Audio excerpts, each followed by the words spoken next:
Now, I would imagine over the last few years, this phrase that I'm about to say to you has changed the meaning or you've viewed it differently. But 5 years ago, January of 2019, when we did our first podcast, you were living by this philosophy of make every second count. And I'm curious, as I say that to you today, how does that resonate with you? I love that you brought this up. This is something I was thinking. I was wondering if you're actually going to take it here this morning, because I was when we spoke, we kind of hindered everything around this philosophy of where my mind was at 5 years ago. And on one hand, I want to say it still rings just as true. To make every single moment count, to take nothing for granted, to live and breathe in every moment of every day and just be grateful for everything through and through. Um, you know, I think I coined it a couple different ways. One of them was make every moment count. One was chasing every second that I think I Mm, incorporated into my film work as well. And it kind of just embodied, we're just diving deep here, but years and years and years back, I had a near death experience in a van crash, which I haven't talked about in a long time actually. But it was a huge wake up call for me, and it kind of shifted my perspective to a moment by moment, day by day. Like all we have is the current moment, right? To be present in this conversation, to be present in the work that we do, the people we talk to, the relationships that we have. And, to me, I think now, so it's not necessarily a phrase that I ring true and true through my ears every day, but I think it's something that's just natively integrated into my perspective of the world, in the last 5 years. And it's not necessarily something like a mantra that I ring in my head. I think it's just how I view the world now. It's just it's something I'm incredibly grateful for, and just that constant reminder of like, this is the present moment, this is where we are, this is what we are to be grateful for. So yeah, absolutely. It was really interesting re-listening to that podcast this morning because not only were you explaining how much that saying meant to you, but then also I was giving some of my perspective, and it really hit home for me to now look back that that was 5 years ago. And so much of like what my like back then, I was very wide in what I was talking about because I was still just really trying to figure out myself as a creator, myself as a human being. I was driving Uber and just like podcasting with as many different people, right? yeah. But what really hit me was how much that is so much of what I'm preaching today. Everything that I'm putting out there stems back to time management and managing your time and how managing your time you can design your life, right? So it's it's just it's so powerful to hear how much that resonated with you back then, and I'm imagining it still clearly resonates with you today. And that car accident, right? There was a perspective that you had shared once again on this first podcast that I'll link up for people to go back and listen to if they're interested. But there was something you had talked about where post accident, after it had just happened, and I think this was after your friend Jackson was being airlifted. Hmm. You had literally said that you looked around and you could see your camera gear spread out, your computer spread out, everything that you owned and that was valuable to you at that time in your life was everywhere along the highway. And you said it was a moment where you realized none of this matters. Hmm. Talk to me about how that resonates with you thinking back on that conversation right now. Well, what's wild is it's something it's something I think about every day, even since the last 5 years. Every day, in some way, shape, or form, I've thought about that moment, or even just the series of moments around that moment. Um, and I think there's a lot of different aspects that we could kind of approach this here. But I think in that moment, seeing all of your life around you and saying, I'm okay. If my friend is okay, and everything is going to be fine, then none of these material things matter. And I think now looking back at it as like kind of a reflection, there's almost this element of and I'm going to take it a different direction here, but there's almost this like stress that we put on ourselves about things in the world, or relationships, or how busy we are, or how, this and this and this and this. And I think to take that mental check often and to look around and see all of those things that are your life just kind of on your mental plane, and go, you know what? Those aren't me. This Mm. isn't this isn't, the busyness, this call, the thing I'm stressed about, the job, the client, the this, girlfriend, boyfriend, whatever. Like, those things are important, and all the things in our life can be important. But when you can do that mental check and kind of step back in almost this like meditative moment anywhere you're at, and just go, Mhm. you know what, these things aren't me, and it's okay. We can navigate life and realize, things are outside of us. They're not right in front of our eyes, clouding our vision. And I think if we can just take that perspective in any facet of life, it's extremely beneficial to just continually check ourselves and go, you know what, it's all going to be okay. It's all right. So Yeah. You're detaching yourself. You're detaching to these things, to these relationships. They're important to you. The camera gear is a tool to you. The relationships are important to you, but you're not allowing those things to be your identity or to be Mitchell Mullins has the, best camera gear in the world, so he's the best creator. Like I do believe that you could use your iPhone and create something that is unbelievable in comparison to somebody who's picking up a red for the first time. for sure, for sure. And yeah, it's not even too that those things aren't, you know, important to your life, or the things that you're building are important, and they're important to other people as well, and there's like a sense of responsibility to that. But I think from a personal perspective, like just being able to navigate life in this meditative state of being, you know what, I am grateful for right now. I'm able to sit down and just focus right now, and like that to me has relieved an immense amount of stress or just mental turmoil in anything. Thing like projects that happen that there's a ton of stress, or the stresses of life are inevitable, and our ability to handle them is, in one hand, it's a learned behavior, but it's so mental. Mm, There's so much of what we do, what you preach about, about routine and understanding ourselves, and mindfulness, that it is up here. And I think there's an element of experience that can be required to unlock certain things, but knowing that we actually already have all the tools that we need to see the perspective that's most beneficial to us or other people, totally. it's You important. before we jumped on, you had said you had just spent the last 5 or 6 weeks traveling, or you were on set for a project, and it was just hard grinding, working, right? Can you give me an example of something that you were stressed about and how you were able to resolve that and make sure that you held yourself together instead of allowing that to ruin the day or the Yeah. project? Yeah, definitely. I actually have a really great example. So this last project I was on, I can't speak too much into what we were actually doing, but essentially we had to go to a couple different countries, and we were filming these like mini doc series with certain people. And I started the trip. I went down to Brazil, filmed something by myself, and then got joined by my team at Blue Hour. So one of the co-founders of our production company came down, and we like took on another project together in Bolivia. And on top of this, as a filmmaker, you often have multiple projects going on at the same time. And so you'll have the one that you're focused on, but then there's, this lingering post production from another project, there's pre production for another one. And, 3 or 4 weeks ago, I had this moment where everything was kind of stacked together. And I'm out here in Bolivia shooting this project, and all of a sudden I start not to feel well.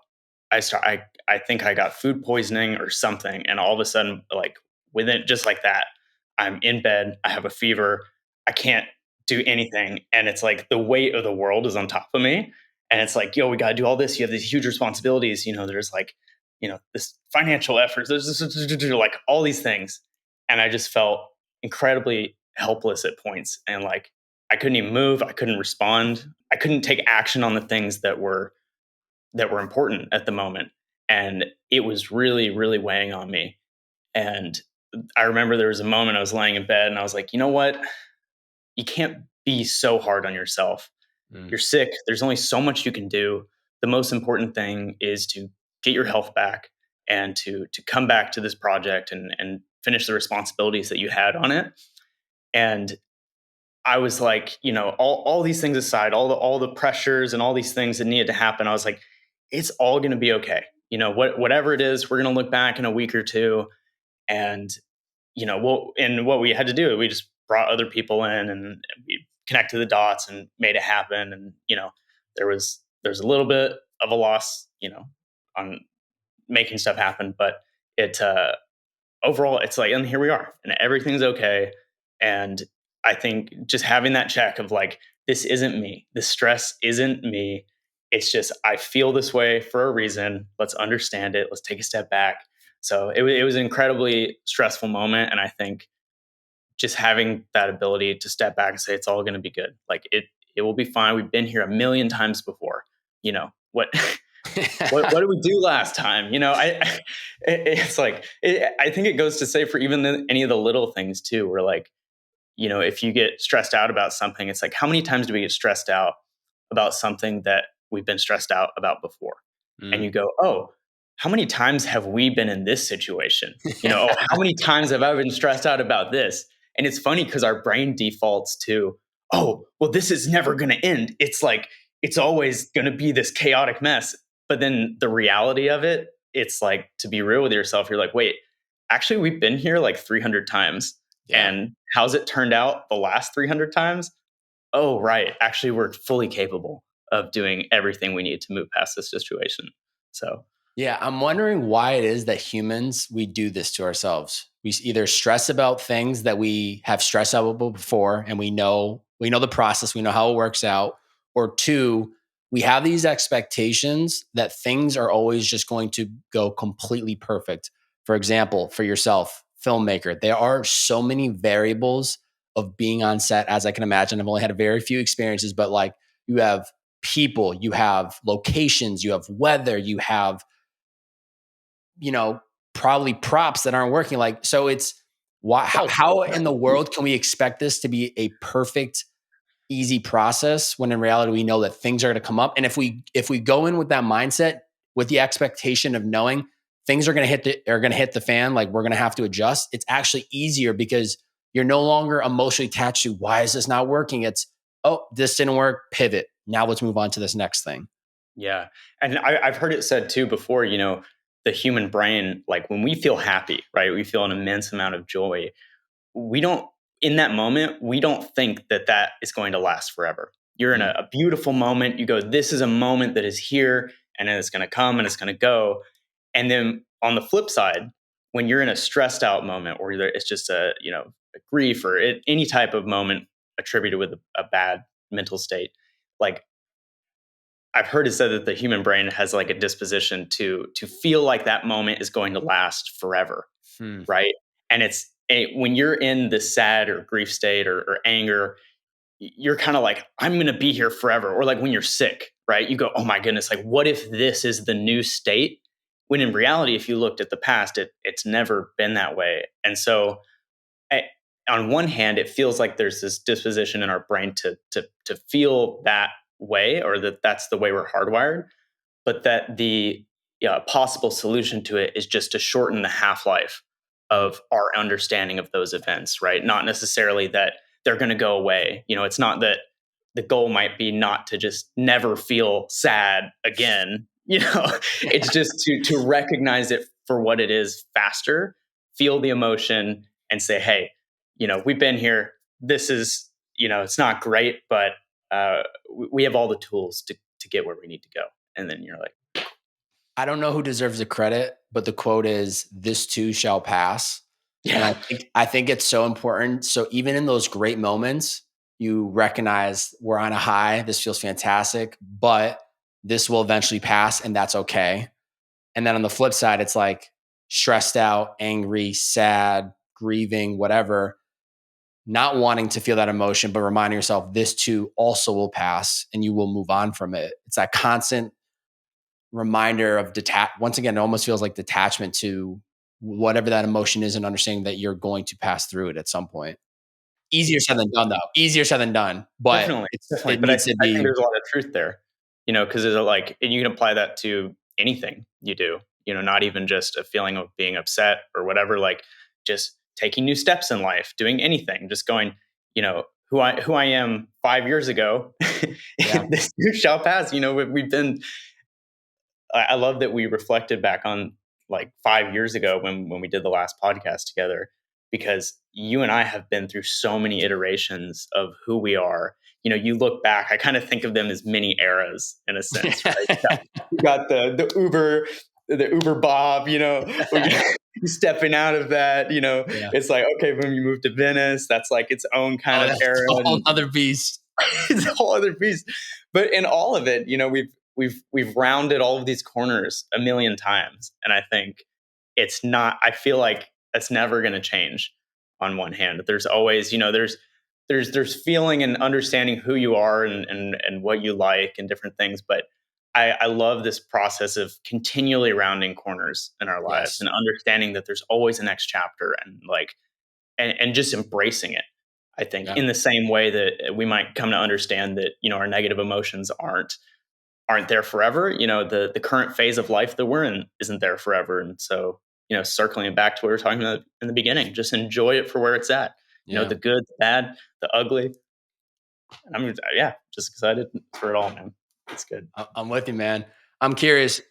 5 weeks traveling, right? You come back. Yeah. To me, outside perspective, I find that it would be incredibly hard to maintain any form of consistency to any healthy habits, to any routines when you are traveling abroad, working on different sets. Knowing you, probably sunrise, sunsets, everything in between, probably shots that are done at 3 a.m. Yeah. And it's so hard for me to think about what that would feel like because I'm such a routine, systemized individual. And I learned that I was very much reminded of that this year when I was in limbo of moving. I was like, whoa, I need to Yeah. get back to my desk, my routines. I live for that.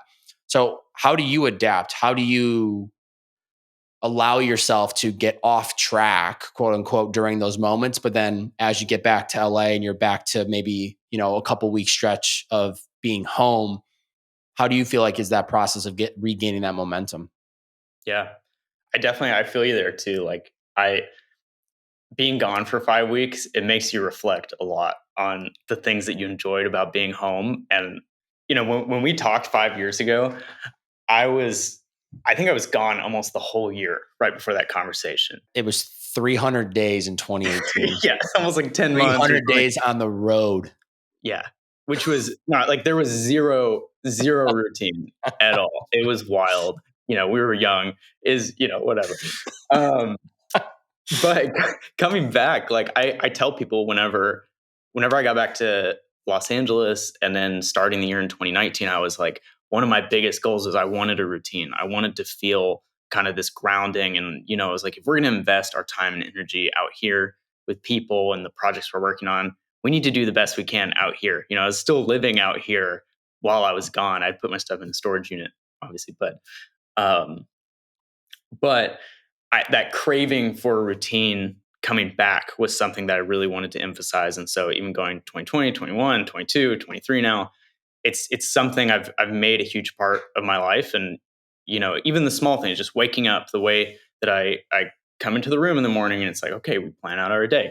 We have our coffee, we sit over here on the couch behind me. We do, like there's all these little micro habits that I love. And I love being home and being able to feel that sense of grounding in the morning and throughout the day and do all the things we do. But this trip to me was a huge wake up call in some sense, because this was the longest I'd been gone and probably since, honestly. I don't think I've taken a 5 week. I've done 2 or 3 week kind of big stretches, but 5 weeks was pretty wild. And I think, I mean, one, while you're gone, it is very, very difficult to keep a routine. It's very difficult to go to the gym, to eat healthy, when you only have access to like a meal and a half some days, or you're like, I think the longest flight stretch I did was 62 hours, going from Bolivia to Brazil to Mauritius in Africa. And I was like coming off of being sick too. And I was like, dude, this is like the gnarliest thing ever. There's no, you can't hit the gym while you're flying overseas. So I do feel this kind of descend into chaos in some ways. Mm. But to take any good from it, it was interesting to see which habits stuck and which habits started to slip. Hmm. Right. And I think being able to audit myself in that way and go, you know what? Like there were little things I would do on the road. I'm like, I wake up, okay, boom, we make the bed immediately. We do Hmm. that. Like there were all these things that kept me grounded that I was able to just implement over the years and years and years of having a routine. But then to see certain things slip and go like, oh, okay, right. So that's what happens when there's 4 or 5 days off from the gym, or when Hmm. we don't eat properly, or like, we had, although it was the only option, no judgment to myself, but there's fast food for 3 days or so, it's like realizing and getting this kind of, although it's not the healthiest thing, to step back and just go, okay, cool, that's why those things are important. And whoa, that's interesting, those habits actually slipped first, second, or third. When we Hmm. get back, as we try to re-implement everything back and get back into our groove, go just recognize them for what they are. Go, okay, cool, that was, maybe that wasn't as concrete as I thought it was, or maybe I wanted to change it up some way or do something. So that was another really interesting thing that I'm still kind of wrapping my head around is, and actually, Matt Como has been trying to get me to do intermittent fasting for a Oh long time, yeah. and I'm a big breakfast guy. And I if 11 a.m. comes around, I'm going to pass out if I don't eat food. So I got to eat food and get coffee and do whatever. But while I was on the road, I didn't have a ton of access to food, and there was the days I was sick and I wasn't eating all this stuff. And it's interesting coming back 5 weeks later. For some reason, I don't have as much of an appetite in the morning, and Hmm. I've actually just been prolonging the food that I've been eating, and I've been eating slightly less, and so I'm really curious to see where this goes. But it's been a huge habit shift for me from eating immediately in the morning, having 5 weeks where I didn't eat a lot in the morning, and then now to see how my energy feels on a kind of like intermittent fasting routine. So Yeah.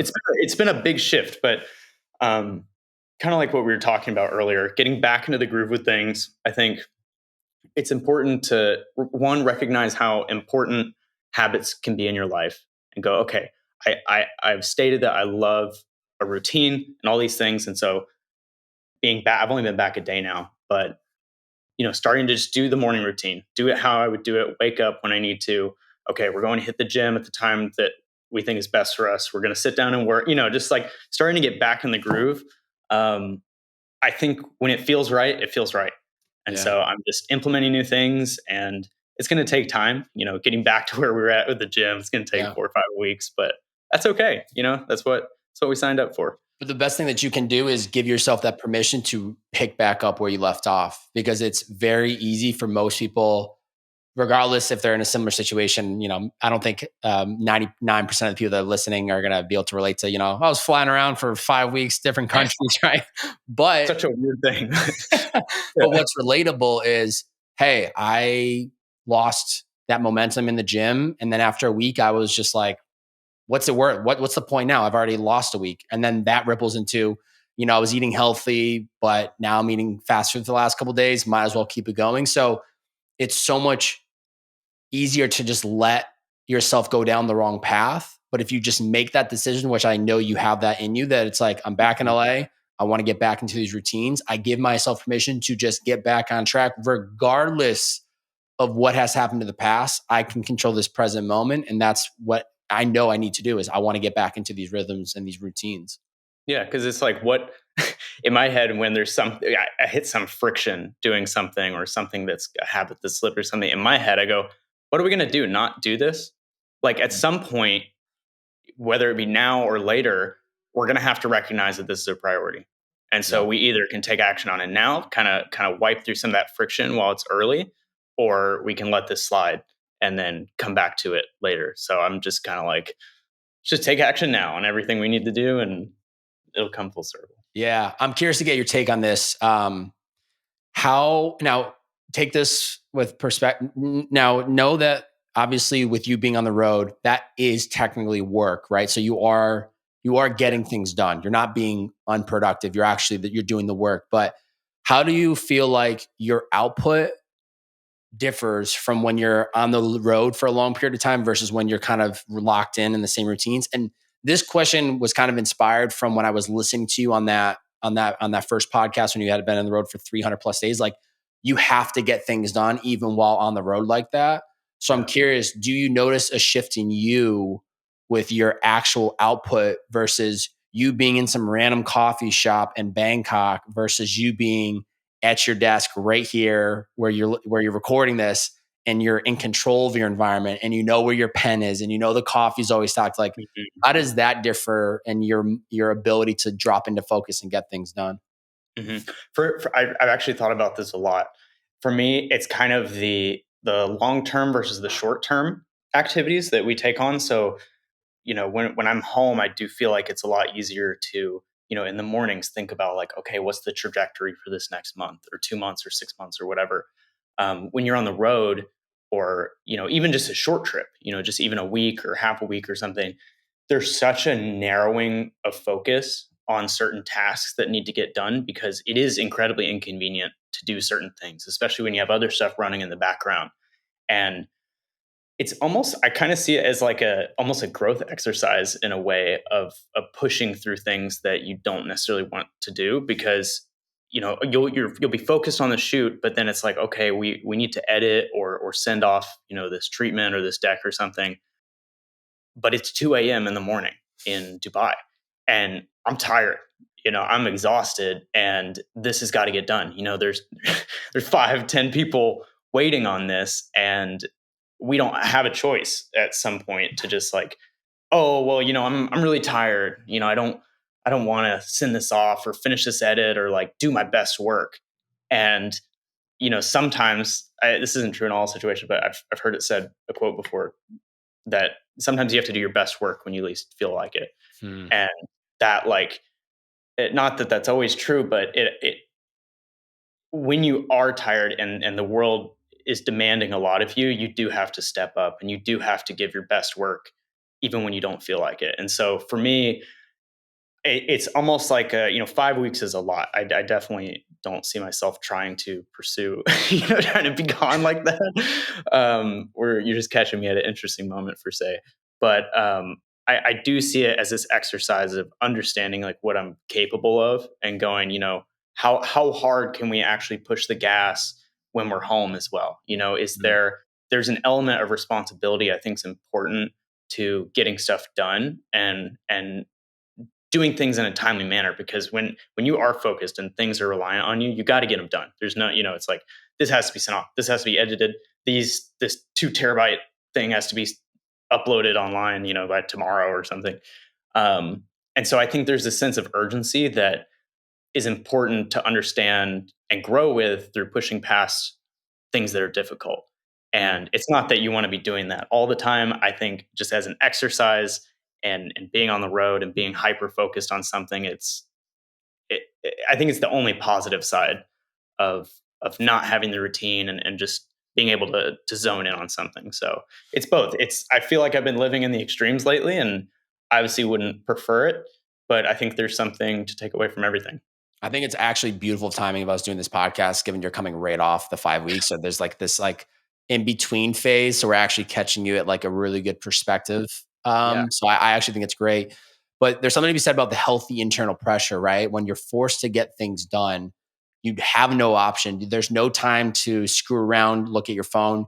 You just have to execute. So I think there's something to be said about that. And I think there's a balance, and every single person has to figure that out because obviously you don't want it where it's like, your eyes are locked into your computer 15 hours a day. Like, that's not sustainable. But Yeah. when you have those moments where it's like it's 2 a.m., this project needs to be submitted by tomorrow, and we have to be up at 7 for the set, you have You're to get it capable of done. it. There's no Yeah. other option, right? And that was Mhm. something that I think anyone that is aware of your work sees the detail of what a Mitchell Mullins project looks like. And I know there's a lot of other people that get pulled into these projects. So, props to them that also help you execute on this stuff. But one thing that you had chatted about once again on that first podcast was like, there were projects and times where you would literally put your phone in the other room and not look at it for a few days. And maybe that's different now. You're older, you have more responsibility, you know, you have a partner, like you can't just A go little off the harder grid to for 6 days, right? Slack messages go off on my laptop. It's, She sees the do not disturb, she's pushing through the notification, right? Um, but I'm curious, as someone who is so like has so much happening, I know the pressure is clearly what helps you get into focus, but how else do you kind of block out the rest of the world and really just drop into like the day's tasks or the things that you need to get done that day? definitely. For me, it's always been finding time to do things for yourself and pursue the passions that you're genuinely excited about, outside of the commercial work, outside of, the projects, however exciting they might be. And for me, that's always been getting up early and doing stuff in the morning before the world's awake. I think this Mm. is something you and I would draw pretty intense parallels on. But for me, like I've always been a pretty early riser, and it changes from season to season, like what time I actually get up. But the morning hours for me have always been this like meditative, no one's calling, no one's messaging, even though my phone's, away or whatever. But I sit down and I just focus on whatever I want to focus on. Is this a certain passion project? Is this I just want to write about stuff, or I want to, like where does my mind go, and how can I try to articulate the things that ultimately I think drive the engine forward, as opposed to just be, because I know, when 9, 10 a.m. after breakfast or whatever rolls around, things are going to get crazy. People are going to be messaging, there's this, we got to have this sent off. There's even stuff now that's I know it's waiting to be answered It's a to. ticking time bomb. Yeah, yeah, literally. Yeah. I mean, there's whatever, but yeah, for me, it's always been just, and it's kind of come naturally. Like I feel like I always gravitate towards those activities, whatever they may be. They might even just be organizing my office or something. It could just be little things that, it's not even always a very conscious effort. I'm just like, those are the things that bring me the most clarity, and always set up the day to be the best it can be. And so, yeah, so setting aside time in the morning, I think, has always been incredibly important for me. And then, when it's time for business. And then when, just keeping the passion projects in mind, and knowing that that's the fuel for the fire. Well, what I'm hearing is you're really good and you have always been good at creating boundaries for yourself, right? There's a level of dopamine hit knowing you have texts and emails waiting for your notification for your response, right? Like there is something to be said that like there's people that will wake up and literally just go right into it because, they feel bad that, this person texted them 15 hours ago and they haven't responded, or they know this email thread needs their email because then they can move on to the next steps. But you have to be able to compartmentalize and recognize this can wait. So I can focus on the writing. I can focus on the Mitchell Mullins solitude, which is inevitably going to give him the peace of mind to then show up as a better version. Are there Mhm. any specific boundaries that you've implemented into your life that have had the biggest difference in either career, personal, work life balance? Anything come to mind? Mm. It's funny you say that. I was actually having a conversation with a friend like a few weeks ago, and we were talking about. I feel like there's an art to putting your phone away when people are messaging you and Oh not yeah. letting it get to you, right? Like I used to feel this. I mean, it's sometimes it still happens, but I used to feel this like immense stress when there was like all these unanswered messages, these unanswered emails, like people need stuff or blah blah blah blah blah. But it's always going to be there, and being able to just put the phone away and go, you know what, that is for tomorrow. In a sense, we don't need to, why do we need to let this ruin our afternoon, or if we're going to watch a movie, or just get ready for bed or do whatever. There's no need to let it run your life in any way. So that for me has been a huge boundary of just putting the phone away in the afternoon and working through the mentality of like, dude, I think trying to do great things, there's always going to be this huge pressure of people either wanting your attention, or just the responsibilities that you have requiring you to have a high output of work or messages or whatever. And so I think I try to remind myself, like, it just comes with the territory. This Yeah. is kind of, I said it before, but like kind of what we signed up for, in a sense. It's like this is I think it's, I don't remember if it's a Chris Williamson quote or something, but someone said like, this is what hard feels like. Mm. Sometimes when it's like, of course, there's going to be all these things and things that require our attention, but that's not that's not our real life. If we're gonna go, if it's date night, or we're gonna go, gonna go hang out with some friends on the beach, or we're gonna go on a walk or hit the gym or something, our mind is gonna be in such a better place, not being clouded by just all the craziness. It's not going away. You can simplify it, and I think there's systems, and ideally you want to like simplify your processes over time. But I don't see doing taking on more and more and doing bigger things, that those messages and responses aren't going away for a while. Yeah. So being able to compartmentalize them has been a huge, boundary setting activity for me, and just being able to sleep peacefully, knowing that there's always more to do tomorrow. And, after we get in our work and in the morning, and then we can jump on it whenever. Yeah, it's so true. I think a system that I've built that's helped me is having like set working hours. Hmm. And that obviously depends on the day of the week, the season of life. But a great example is last night I got an email right at the end of the day from a project that I'm working on with next steps for me to review. And as exciting as it is to see this email, and I know all I got to do is click in to see what is waiting Go for for me. I just it. want to dive in, right? Because I'm ready. I'm ready for those next steps. But I catch myself and I go, this can wait. This is tomorrow's project. Because if I click in now, even to get a little 60-second glimpse, my Hmm. mind is going to be focused on this for the rest of the night. And that's unfair to what my plans were the rest of the night, which was watching a movie with my partner and making dinner. So it's it's kind of like it, honestly, I've found not only inner peace, which is what you said, and I actually agree. It's like this powerful joy of knowing that I'm in control of what I give my attention to, and Yeah. being able to recognize what deserves it in this singular moment. Right before we jumped into this podcast, me and you did a nice little, 2 minute Dude, meditation yeah, love practice that. to just drop in. And it's because there's so much waiting on the to-do list. There's so much more to be done. But all that I need to worry about in this singular moment is this conversation with you. 100%.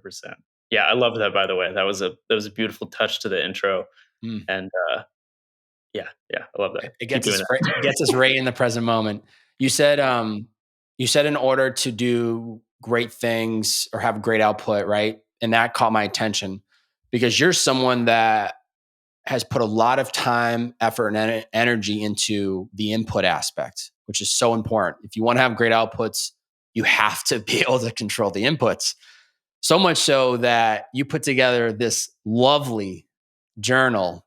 For those watching visually can see it. If you're not, it is a black journal called Inputs that Mitchell has been working on behind the scenes.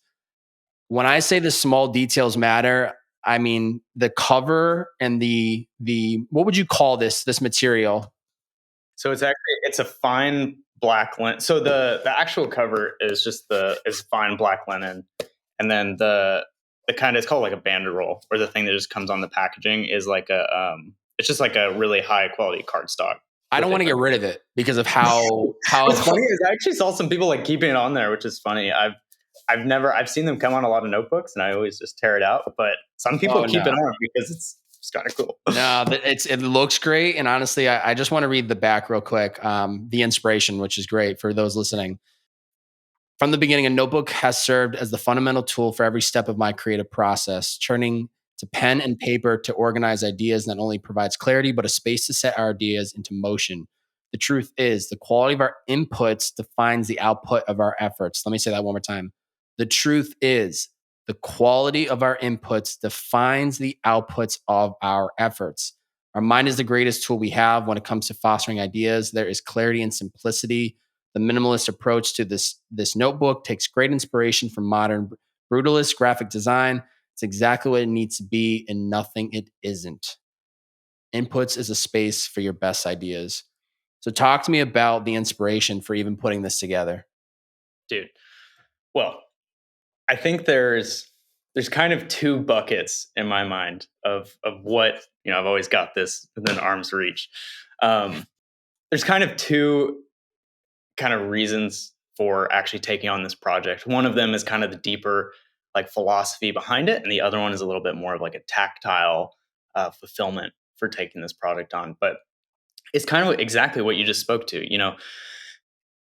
The difference between a good artist and a great artist is obviously there's a level of intuition and mastery, but so much of it I found in my journey has been defining the inspiration for our work, defining the things that we actually want to do and articulating how we want to do them.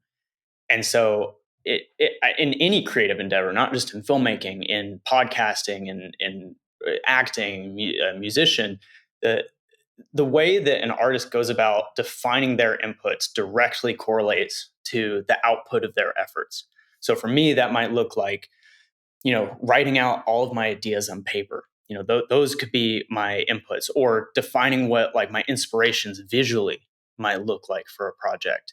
And that like a good artist might take a couple inspirations just from what they see. We're always fed stuff on Instagram. We're just fed, what's the next kind of whatever. And a lot of people tend to take inspiration from the next thing that they see.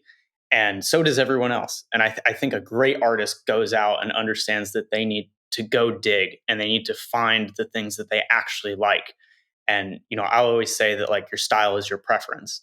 And when you dig deep and you actually see two different things to identify what do I like?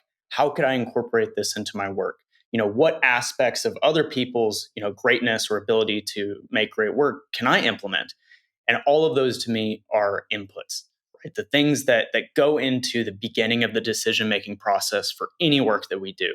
Even in, you could take this to interpersonal relationships or just family relationship or anything. The intention that you set behind the inputs that you have define the outputs of your work, your friendships, your life, your routines, balance, everything. And so to me, that's something that I've always found that rang true. If people are like, oh, how do I have great ideas? How do I have this? I really do think that great artists define their inputs. And for me, that has always looked like writing in a notebook. I think this is the most like tactile piece of equipment I have. For me, this has always been where the rubber meets the road. And I've always carried a moleskin notebook, or I've tried a couple others.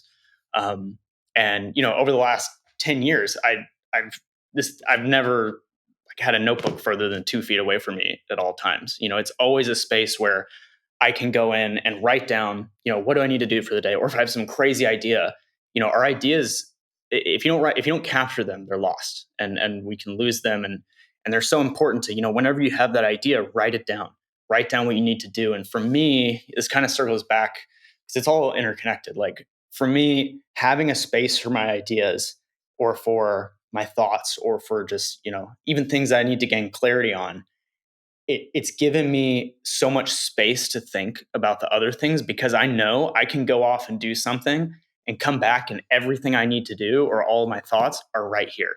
It's almost like an extension of a mental table for Mm. everything I almost feel like I've been able to take on more just because I know that all of my thoughts and tasks and everything are written down. There's no more, I don't have to carry this like mental weight of like everything like, oh, our minds can only focus on really one thing at a time. And we have a couple slots for tasks and priorities and things that we need to do. But at the end of the day, life is complicated. There could be dozens of tasks that need to be done either for work or just for personal life. And having them in a place for me has been the biggest tool when it comes to creative output. And so that's kind of more of the philosophy behind it and something I think I've attributed great ideas to even before thinking I should make a notebook or do whatever. I think the more tactile, fulfilling aspect of creating a notebook was I actually came up with the idea about 2 years ago. I started researching like manufacturers, like, this would be a really cool thing to make. This is like, to have a notebook that's mine, to customize a tool that we use every single day. And even just the design challenge of how could I just improve upon such a simple tool? How could we push this like one step further? And so going into it, I was like, this would be great to have a notebook. And it kind of turned into this incredibly fulfilling uh, project where, when we're on a commercial shoot or we're doing something or, we're working for someone or doing something, there's always a level of input above what you're doing of, there's always like feedback from a client or feedback from this. But on this project, I just remember thinking, whoa, it's just me at the end of the chain. There's no like this is it. Like like I would make a design decision and that was going to be implemented into the final. Like there was no other, like obviously I would ask friends and for input or for just like, oh, is this good or is this, ask them for, advice on certain things or even the manufacturing process. But I love the aspect of just full creative freedom Mm. on designing a product. And it was incredibly challenging. And I think leaning into that challenge has opened my eyes in so many ways of just knowing, dude, I'm totally capable of making something like this. Like, this is so like, wow, it was a lot of work. It was a lot of challenging things. But if we had to go back and do it, we could do it. I could do it in 2 weeks if I wanted to really design it and tweak it the way I want to. So it's been just a huge creative outlet for me to put it into a physical product and seeing it in your hand too. Like I know you've made some physical products and stuff, and just to feel something that's so tactile, and then to have the deeper like philosophy behind it, your inputs define your outputs. For me, to see this as a reminder every day of this is what we're capable of. This is we put our mind to something. We're defining our outputs by with the tools that we have. So yeah, this to me has been an incredibly important project. And I kind of did a soft launch on Instagram. So it's out there for friends and actually it's available for purchase. But about a week from now, like December, probably around like December 8th or 9th, I'm going to do like a hard launch on Instagram, actually Right. just like put it out there to the public. So yeah, man, it's been a phenomenal project, and the support I've received from friends and stuff is just it's amazing. I love that just such a simple tool can excite people about being creative, and it's crazy. I mean, you would understand this talking to people about what their mental process is like for making decisions or organizing their life or doing certain things. And not that there's anything wrong with it, but you'd be surprised how many people don't have an outlet to organize their thoughts. And this to me, like I said, I've used a notebook for 10 years. I have a whole stack in my closet, and it's like, you asked me what's the most important part of like keeping mental clarity through all these projects. It's the notebook. Mm. And then it just feels so obvious in a sense. And then to have conversations with friends, or I'd like give some of these away or different things, and they're like, dude, whoa, like I've thought about either journaling or just write, having a place to write down my tasks, or clarifying some of my thoughts. And I'm like, yeah, you definitely should do that. That's like, Yeah. it's so important, And so I think just to see that some people haven't had access to that outlet is inspiring to get these in people's hands. Yeah. Let me just once again say the detail though is what I think is so important. It's so intentional with this notebook. And I think the way in which you'll impact people, right, is I could go to the store right now and buy a similar black skinned notebook, right? But the difference with this is there's emotion attached to it. Knowing Mhm. this is a Mitchell Mullins, I know it's branded as inputs. This is something bigger than you, right? But like there's something emotional about buying this that will make people inspired to want to maybe finally start writing things down. I think even present day, we are starting to hear people now refer to things as their second brain, right? A lot of people use like the digital. I'm more of a digital guy, but I actually Like go back both, and forth yeah. Okay. between Yep. writing because my handwriting is shit. So that's just the truth. But there's also something you said where it's like if you need to handwrite, then handwrite it. And once again, there is something to be said about the inner peace of knowing that the thought is written down. Like I was watching a movie last night and I pulled out my phone and I wrote a text to myself so I could look at it today. And Yeah. I have to do that because I know that every time that I tell myself, oh, I'm not going to forget, I forget. And I'm just sitting there scratching my head like, why didn't I take the moment to write it down? So I think it's safe to say that the more time we put into writing things down or even just letting the pen or the keyboard take away like wherever our thought and mind wants to go, that's where you tend to find a lot of these discoveries and figure it out. But I'm really excited to see where this project goes for you. And this podcast will come out after December 8th when you go live. So this is live if you're hearing this or watching this, and it will be linked up in the show description. And I mean, timing, the New Year's right around the corner. I think there's no better time to get your hands on an input journal than right now to start off 2024. There's no better time than right now. Love Yeah, that. no better time than right now. But you know what I loved is I loved how you referred to this as a project. And Hmm. that's something I wanted to get your take on where when Mitchell Mullins says yes to a project, it is a commitment, right? For perspective, I get a brand that hits me up. They want to do a short, short form piece of content. Not in any way comparing that to a Mitchell Mullins project, but Yeah. it's some communication, maybe a call. I can pump out the asset within 24 hours of getting confirmation on my pitch. Then I move on. It's kind of like a factory line. I could work with, truthfully, depending on, the campaigns, I could work with 10, 15 brands and delivered in a month. For you, because these projects are so deep, there's so much more behind the scenes. So, which means that you need to be so intentional with what you say yes to, because that is going to make you say no to other projects. So, I'm curious, what is your process in assessing what to say yes to and how to say no to things? And honestly, even you can take that and relate it to areas of your life too, right? Like you have to learn how to say no in order to say yes to those certain things. But I'm curious to get your take, especially seeing just the output of the level of the projects that you put together. Yeah, it's funny you say that too. I remember years and years ago, there was some musician that was talking. They were just talking about their project as a musician, and like the way that they were taking on an album as a project or different things. And I remember having this thought of like, is that a project? Like, what are they referring to as a project? And it's I've kind of grown into the concept a little bit. How artist of me to think of things as a project, but 'cause when we think of project in turn, I think of like a client project or something that I would take on or spend or invest our time into. But in reality, and you'll hear a lot of other speakers and people talk about areas of their life that they refer to as a project, right?